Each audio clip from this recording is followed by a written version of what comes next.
The first time I realized Denise Holloway had completely lost touch with reality was the moment I walked back into my workshop and saw her silver Lexus parked dead center inside my building like she had just claimed new territory for the British Empire. Not in the driveway, not halfway over the property line. I mean fully inside my damn shop, tires sitting on my concrete floor, engine ticking softly as it cooled down, like it belonged there. And the craziest part, she wasn't even trying to hide it. She was already halfway down my driveway in her little beige cardigan, carrying that HOA clipboard against her chest like it was the Constitution itself. I remember just standing there blinking for a second because my brain honestly couldn't process what I was looking at. You ever experience something so absurd your mind refuses to categorize it as real life? That was me. I had been gone maybe 40 seconds, tops. I stepped outside to grab a broom leaning against the side wall of the shop. And in less than a minute, this woman somehow decided my entire workshop had become public parking. "Denise," I called out, trying real hard to keep my voice level because I already knew yelling at this woman was like screaming at a smoke detector. "Why is your car inside my garage?" She stopped, slowly turned around, gave me this fake polite smile that looked rehearsed in a mirror somewhere, then adjusted her sunglasses and said, "I'm temporarily utilizing the shade structure, Caleb." Shade structure. That's what she called my workshop. Like it was a community gazebo. I actually laughed for a second because I thought she had to be joking, but then she hit me with the HOA voice, that sweet little condescending tone people use when they think they're the smartest person in the room. "According to the neighborhood preservation guidelines," she said, tapping her clipboard, "open structures not actively in use during peak sunlight hours may be used for temporary vehicle protection." Now let me explain something about Denise Holloway. Every neighborhood has one person who mistakes authority for ownership. Denise was ours. She was HOA president for 3 straight years, and somewhere along the line she stopped seeing herself as a volunteer and started seeing herself as the queen of Willow Creek Estates. She measured people's grass with a ruler. I'm not exaggerating. She once fined a retired veteran because his mailbox post was painted the wrong shade of white. She walked around the neighborhood like she was patrolling enemy territory, clipboard tucked under one arm, always hunting for some tiny violation she could weaponize into an email blast. And me? I was her favorite target because I didn't play along. I'm a metal fabricator. I build custom trailers, gates, industrial railings, sometimes hot rod parts if the client's got enough money. My workshop sits behind my house near the edge of the subdivision, and yeah, it gets noisy sometimes. Grinders, welders, cutting torches, normal shop sounds. Perfectly legal, county approved, business licensed, every permit up to date. Denise hated that. She hated the noise, hated the smell of burnt steel, hated that I didn't care about her little neighborhood power games. The funny thing is, I mostly kept to myself. I wasn't throwing parties or blasting music. I just worked, paid my bills, minded my business. But people like Denise can't stand folks they can't control. And that Friday morning, she finally crossed a line so insane I honestly think she expected me to roll over out of pure confusion. The timing couldn't have been worse too, because I was leaving for a 3-day fishing trip in less than an hour. Truck was packed, cooler loaded, rod strapped down. I'd been planning that trip for almost 2 months because work had been brutal lately, and I needed the silence. Needed trees, water, no phones, no customers, no HOA emails at 6 a.m. about aesthetic concerns. I just wanted peace for one damn weekend. Instead, I'm standing there staring at Denise's Lexus sitting inside my workshop smelling like expensive perfume and leather conditioner. "Denise," I said slowly, "that's private property. Move your car." She sighed dramatically like I was inconveniencing her by existing. "My driveway is reserved for the catering company," she replied. "I'm hosting the Beautification Committee luncheon this afternoon." Beautification Committee. God. Even saying it out loud sounds fake. "I'll move it around 4 o'clock. Then she pointed one finger at me like a school principal disciplining a child. "Do not touch my vehicle." I actually felt my blood pressure spike. "I'm leaving town," I said. "I'm locking this building." She shrugged, literally shrugged. "Then leave the doors open." I stared at her for a long second.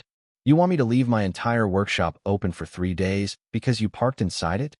"Well," she said, smiling again, "it would be irresponsible to lock someone else's property inside." There are moments in life where you realize somebody has become so insulated from consequences that their brain no longer functions correctly. That was one of those moments. She genuinely believed she had authority over my property because she carried a clipboard and chaired a neighborhood committee. And the wild part? She wasn't nervous. She wasn't testing boundaries carefully. She acted completely confident because nobody had ever really challenged her before. I looked across the street and saw my neighbor Earl sitting on his porch drinking coffee. Earl's about 70, retired diesel mechanic, barely speaks unless absolutely necessary. He looked from me to Denise's car, took one slow sip of coffee, then gave me the tiniest nod I've ever seen. That little nod said everything. It said, yeah, she finally stepped in it. And honestly, that was the exact moment my irritation disappeared. Just gone. Because once you stop being angry, you start thinking clearly. Denise thought I was going to argue. Thought I was going to threaten to tow her, maybe call the sheriff, maybe send angry HOA emails back and forth like everybody else in this neighborhood did. But I work with steel for a living. I solve problems differently. I walked back into my shop without another word. Denise called after me. I expect professionalism, Caleb. I didn't answer. I just walked over to my welding table and unplugged the radio.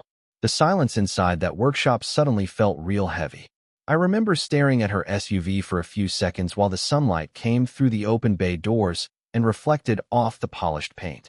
Perfectly cleaned, perfectly waxed, sitting exactly where my trailer frame had been 10 minutes earlier. Then my eyes drifted toward the commercial roll-up doors mounted on steel tracks along the concrete walls. And right there, that's when the idea hit me. Not anger, not revenge, just compliance. Pure, beautiful compliance. I told her I was locking the building. So that's exactly what I was going to do. Only difference was, I intended to make sure those doors stayed locked. Permanently. At least until I got back from fishing.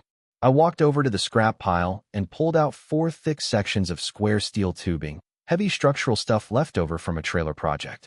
Dragged them across the floor one by one while Denise's Lexus sat there quietly in the middle of my shop like a hostage that didn't realize it had been abandoned. Then I grabbed my welding helmet, flipped it down over my face, and struck the first arc. The blue-white flash exploded through the garage, sparks showering across the concrete floor, while molten steel fused directly onto the door tracks. The sound echoed through the whole building. Sharp, violent crackling mixed with the hiss of liquefied metal. And the entire time, all I could think was one thing. Denise wanted the shade? Fine. Her car was about to get 3 full days of it. Now before I get into the part where Denise completely detonated in my driveway, like a malfunctioning firework, let me pause for a second because there's actually something important going on here that a lot of people don't understand about HOA personalities and property disputes. And trust me, if you've ever lived under one of these associations, you already know this isn't really about parking. It never is. From a legal perspective, Denise had already crossed the line the second she drove into a privately owned, enclosed structure without permission. Doesn't matter if the doors were open. Doesn't matter if she thought some imaginary HOA clause protected her. Private property is still private property. According to standard procedure, HOA authority typically covers visible compliance issues, community maintenance rules, shared amenities, things like lawn care, exterior paint, trash bins, parking regulations on community streets. What they do not get to do is appropriate somebody's personal workspace because they personally decided it was available. That's not governance. That's entitlement wearing a cardigan. But honestly, the legal side wasn't even the most interesting part to me. The psychology was. Because this is a psychological trap people like Denise fall into all the time. See, when someone spends years giving orders without resistance, they slowly stop distinguishing between rules and personal desires. Their brain rewires itself around compliance. Every time neighbors apologize, every time someone quietly pays a fine, every time people avoid conflict just to keep the peace, it reinforces the illusion that this person actually owns social authority over everybody around them. That's why Denise wasn't nervous when she parked in my shop. She genuinely expected me to surrender because, in her mind, that's what everybody always did. And the moment somebody calmly refuses to participate in that dynamic, the whole fantasy starts collapsing. That's why people like her escalate so dramatically when they hear the word no. They're not reacting to the situation itself. They're reacting to the loss of control. And believe me, Denise was about to lose a whole lot more than control. By the time I finished welding the last steel brace across the garage tracks, the whole shop smelled like burnt flux and hot iron, that sharp metallic scent that sticks in the back of your throat after a long fabrication job. I flipped my welding mask up and just stood there for a second admiring the work because, professionally speaking, those welds were gorgeous. Thick beads, deep penetration, clean fusion points. Those doors weren't opening unless somebody brought in demolition equipment or the National Guard. And sitting right behind them, sealed inside like a museum exhibit nobody asked for, was Denise's precious Lexus. I'm not gonna lie, I felt weirdly peaceful. Not angry, not even smug yet, just calm. There's something therapeutic about solving a problem with your own hands. I walked over to the side entrance, locked the steel service door with a heavy-duty padlock, then mounted 2 bright red signs right onto the building. Private property. No trespassing. Vehicles left inside will remain inside. Maybe a little dramatic, but accurate. Then I tossed my grinder into the truck bed, checked my fishing gear one last time, and headed north toward Lake Briarwood with the windows down and classic rock humming through the speakers. Best drive I'd had in months. By the time I reached the lake around mid-afternoon, the entire HOA nightmare already felt 100 miles away. Tall pines, cold air rolling off the water, sunlight bouncing across the surface like broken glass. Exactly what I needed. I set up camp, cracked open a beer, cast my first line into the water, then finally pulled out my phone and opened the security camera app connected to the workshop. Now listen, if you ever get the opportunity to watch karma unfold remotely from a lakeside chair while holding a fishing rod, I highly recommend it. It's incredibly relaxing. Around 4:20 p.m. my phone buzzed with a motion alert. Showtime. I tapped the notification and there she was, Denise marching up my driveway surrounded by 2 women from the HOA social committee, all dressed like they were headed to an Easter brunch commercial. Bright pastel sweaters, oversized sunglasses, expensive handbags, the whole suburban royal court. Denise was laughing about something until she reached the garage. Then she stopped. I watched her press the key fob. Inside the sealed garage, the Lexus chirped faintly. She grabbed the roll-up handle and yanked upward. Nothing. She frowned. Tried again harder. Nothing. Her friends exchanged nervous little glances while Denise's entire face slowly transformed from confusion into disbelief. "Caleb," she shouted. "Caleb, open this door immediately." I took a sip of beer and leaned back in my chair, while somewhere nearby a fish jumped clean out of the lake water. Nature was healing. Denise stomped over to the side entrance and rattled the padlock violently. "He locked it," she shrieked. One of her friends, thin woman, giant floppy sun hat, quietly pointed at the warning sign. "Denise, I think he means it. I am the HOA president." Denise snapped so loudly, even the camera microphone distorted for a second. Then came the pounding.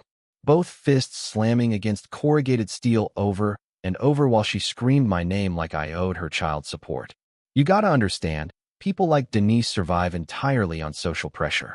Their whole system depends on embarrassment, intimidation, and the assumption that nobody wants public conflict. But steel doesn't care about social pressure. Walls don't care about passive-aggressive emails. Every second that garage door refused to move, reality kept pressing harder against her ego. And then she made the mistake I'd secretly been hoping for. She called the sheriff. Now, personally, I would never recommend escalating neighborhood drama into law enforcement unless you absolutely have to. But Denise didn't see it that way. She thought authority naturally sided with authority. In her mind, a badge would simply reinforce her imaginary kingdom. About 20 minutes later, a county sheriff SUV rolled into my driveway. Young deputy stepped out looking exhausted already, probably halfway through a 12-hour shift wondering how his life choices led him to suburban HOA disputes. Denise practically sprinted toward him. "Officer, thank God," she said dramatically, pointing at my workshop like it contained hostages. "This man has illegally imprisoned my vehicle." The deputy blinked slowly. "Your vehicle?" "Yes." "Inside that garage?" "Yes." "Did he steal it?" "No, he trapped it." I nearly choked laughing. The deputy glanced at the signs, glanced at the building, then back at Denise. "Ma'am, why was your vehicle inside a private garage?" Denise folded her arms confidently. According to HOA preservation rules, the structure qualified as communal shade access during peak UV exposure. I swear to God the deputy just stared at her for like 5 full seconds trying to determine whether she was drunk, insane, or both. "Ma'am," he finally said, "that's not how private property works." Denise's smile disappeared instantly. "Excuse me. If you voluntarily parked your vehicle inside another resident's secured structure, and the property owner secured the structure, that's a civil issue. But he trapped my car. Did he damage it? No. Did he move it? No. Did he force you to park there? Well, no. But then this isn't theft." Watching Denise realize the law didn't automatically bend around her ego was honestly fascinating. You could literally see the panic forming behind her eyes because for the first time in years, somebody with actual authority wasn't validating her. "You need to force entry," she demanded. "Shoot the lock if necessary."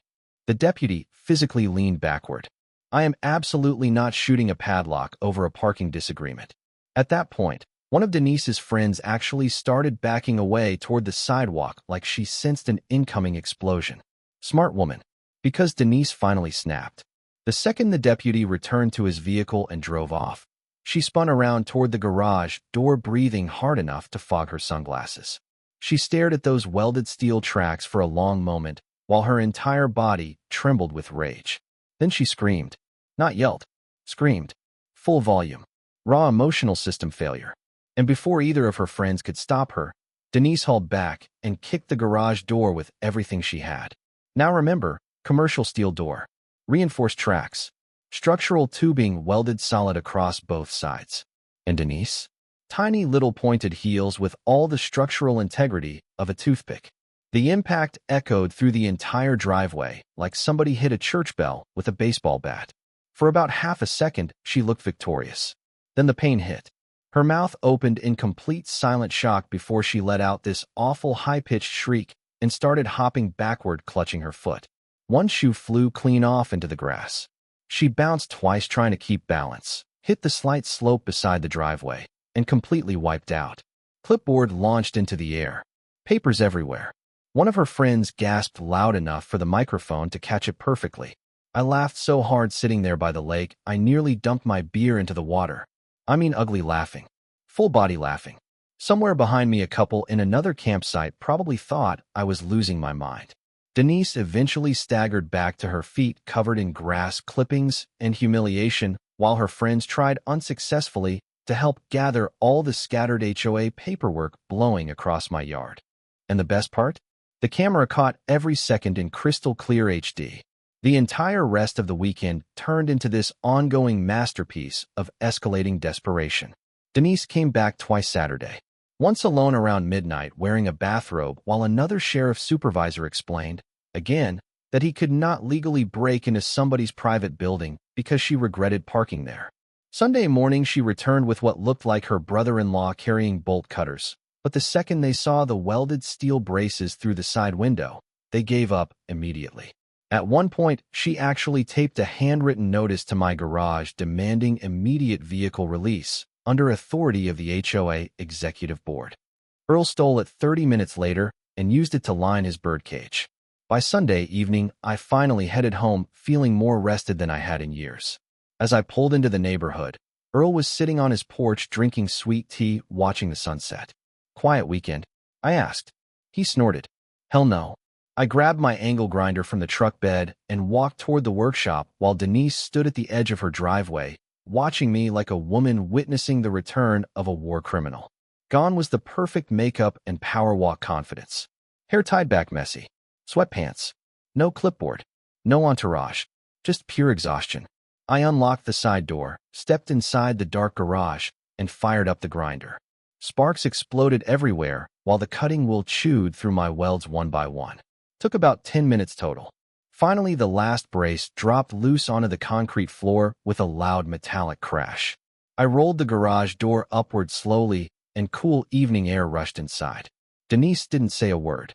She just stormed past me straight toward the Lexus, yanked open the driver's door, climbed inside, and hit the ignition button. Nothing. She frowned. Pressed it again harder. Still nothing. Then again. Dead silence. And right there, I realized the universe had decided to give me one final gift. You touched my car, she hissed, stepping back out. Nope. Then why won't it start? I leaned against the door frame, trying very hard not to smile too early. Well, when you locked it Friday, I noticed your dashboard lights were still on. Looked like the accessory mode never shut off. Her face slowly changed. 3 days inside a closed garage, I continued. Battery probably drained itself dead. The realization hit her in stages. First confusion, then denial, then horror. Every single disaster that happened that weekend, every sheriff visit, every meltdown, every humiliating second, all traced back to one decision she made entirely on her own. That's the thing about entitlement. Eventually, it collapses under its own weight. Denise pulled out her phone with shaking hands. I need roadside assistance. I glanced at the darkening sky. Sunday night. Good luck. Then I looked over toward Earl's porch. Hey Earl, you still got jumper cables? Earl didn't even hesitate. Nope, he said calmly, sipping his tea. Think I misplaced them. Absolute lie. I'd seen them hanging in his garage 2 days earlier. I gave Denise a polite nod. Anyway, I'm gonna head inside and clean these fish. Make sure the door shuts behind you. And I left her standing alone inside my workshop beside the dead Lexus she trapped there herself. The next morning the car was gone. 3 weeks later, Denise resigned from the HOA board citing stress-related health concerns. Funny enough, neighborhood got a whole lot quieter after that. Now here's the part that stuck with me long after Denise disappeared from the HOA board and the neighborhood finally stopped feeling like a retirement community run by airport security. It wasn't the screaming, wasn't the sheriff visits, honestly wasn't even the image of her wiping out in my front yard like a malfunctioning lawn flamingo. It was the realization that people like Denise usually don't start out crazy. Most of the time they start out useful. Organized people. Responsible people. The kind of neighbor who volunteers for committees because nobody else wants the headache. But somewhere along the line, if nobody checks that behavior, responsibility mutates into control, and control mutates into identity. That's the dangerous part. Because once somebody's sense of self becomes attached to authority, they stop hearing the word no as disagreement. They hear it as disrespect. And when people feel disrespected, especially in front of witnesses, they'll do incredibly irrational things just to regain emotional ground. That's exactly what happened with Denise. This was never really about parking in my workshop. The workshop was symbolic. It represented a boundary she assumed no longer applied to her. She honestly believed the neighborhood existed under her management. And if I had yelled, threatened her, or escalated emotionally right away, she probably would have fed off that conflict for weeks. People like that survive in emotional chaos because they understand social pressure better than most folks. But calm resistance? That's the kryptonite. Calm resistance forces accountability into the room. And accountability feels brutal to people who've avoided it for years. The lesson here is, boundaries only matter if they're enforced. Nicely worded complaints don't stop entitled behavior. Passive aggression doesn't stop it either. Endless arguments definitely don't stop it. Sometimes the healthiest thing you can do is quietly let somebody experience the natural consequences of their own decisions. Not revenge, consequences. There's a difference. From a legal perspective, that distinction matters a lot more than people realize. I didn't damage her vehicle, didn't tow it, didn't threaten her, didn't interfere with her property. I simply secured my own building exactly the way I warned her I would. According to standard procedure, property owners generally maintain broad rights over securing private structures as long as they're not unlawfully imprisoning an actual person or intentionally damaging somebody else's belongings. And believe me, that's why I was careful the entire time. That's why I squeezed around her car instead of touching it. Why I avoided even the tiniest scratch. Why the signs were clearly visible. Emotional satisfaction is temporary. Documentation lasts forever. That's something a lot of people forget during conflicts. Anger makes people sloppy. Calm people usually win because calm people think ahead. And honestly, I think that's the real reason the story spread around the neighborhood so fast afterward. It wasn't because of the welding. It wasn't even because Denise embarrassed herself in front of deputies and half the subdivision. It was because everybody secretly recognized the pattern. Every neighborhood has some version of this dynamic. Maybe it's an HOA president. Maybe it's a controlling coworker, a manipulative family member, a boss who mistakes intimidation for leadership. Different setting, same psychology. One person slowly pushes boundaries farther and farther because nobody wants confrontation until eventually they push into the wrong person at the wrong time. And then suddenly the social script breaks. The reason people loved hearing about Denise's Lexus getting trapped wasn't because they hate HOAs specifically. It's because deep down most people know what it feels like to deal with someone who weaponizes authority while expecting immunity from consequences. Watching that illusion collapse feels satisfying because fairness itself feels satisfying. Not cruelty. Fairness. Big difference. And believe it or not, I don't actually hate Denise. I know that probably sounds strange after everything that happened, but it's true. Toward the end, once the adrenaline faded and life went back to normal, I actually started feeling a little sorry for her. Because imagine building your whole identity around controlling other people, then suddenly realizing none of that authority was ever truly real. That's a brutal thing for a person to confront, especially publicly. After she resigned, she changed completely. No more power walking through the neighborhood with the clipboard. No more violation emails. No more stopping people in the street to lecture them about trash can placement. She drove quieter too, if that makes sense. Hands locked stiff on the steering wheel, eyes straight ahead anytime she passed my property. Like somebody who touched a hot stove and never forgot the burn. And weirdly enough, the neighborhood improved after that. People relaxed. Folks started talking outside again. Kids rode bikes through the cul-de-sac without somebody measuring noise levels from behind curtains. Turns out communities function a lot better when leadership stops behaving like low-budget dictatorship. My workshop eventually went back to normal too. I ground down the leftover weld marks, repainted the scorched track sections, reorganized my scrap steel rack. Couple weeks later, the whole place smelled like machine oil and black coffee again instead of drama. Sometimes I still laugh thinking about that weekend though, especially the image of me sitting peacefully beside a lake while Denise declared vehicular hostage situations to confused sheriff deputies. Life's weird like that. The stories that stay with you usually aren't the huge tragedies or giant victories. Sometimes it's just one absurd moment where somebody's ego collides headfirst into reality and reality wins by knockout. And if there's one thing I'd tell anybody dealing with a Denise in their own life, it's this: stop assuming loud people are powerful. Most of the time they're not. Truly powerful people rarely need constant control over everyone around them. The people who scream the loudest about authority are usually the most terrified of losing it. This is a psychological trap a lot of controlling personalities fall into. They confuse obedience with respect. But obedience disappears the second consequences arrive. Respect doesn't. And that right there is the difference. Anyway, that's my story about how an HOA president turned my workshop into a temporary Lexus storage facility and accidentally spent an entire weekend declaring war on structural steel. I'm curious though, have any of you ever dealt with somebody like Denise before? HOA nightmares, impossible neighbors, power-tripping managers, family members who thought rules only applied to other people. Drop your stories in the comments because I swear every neighborhood in America has at least one.